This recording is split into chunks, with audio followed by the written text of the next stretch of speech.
Halos 100 estudyante ng Mangaldan National High School sasailalim sa 1 week na remedial class dahil sa incomplete grades. Narito ang report. Nakatakda ang card day sa Mangaldan National High School bukas, October 18. Nababahala ang pamunuan ng MNHS dahil sa mga learner na incomplete ang grado sa unang quarter ng school year 2024-2025. Halos 100 estudyante ang may markang incomplete grade.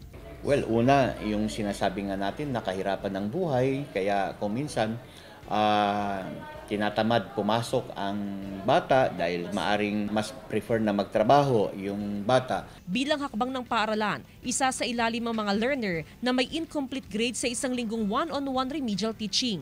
Ang practice natin ngayon dito sa aking pamunuan ay hindi natin ini-issue yung failing grade. So we just leave it blank. Tapos nag-undergo ng remediation yung bata para makumpleto niya yung kanyang mga learning deficiencies. Okay lang po, para maayos naman po yung grade nila. Nakatakda rin kausapin ng mga guro ang mga magulang ng mga learner na may incomplete grade. Aalamin ang sitwasyon ng mga estudyante at hihilingin sa magulang ang patuloy na suporta at pakikipagtulungan para makatapos sa pag-aaral ang kanilang mga anak.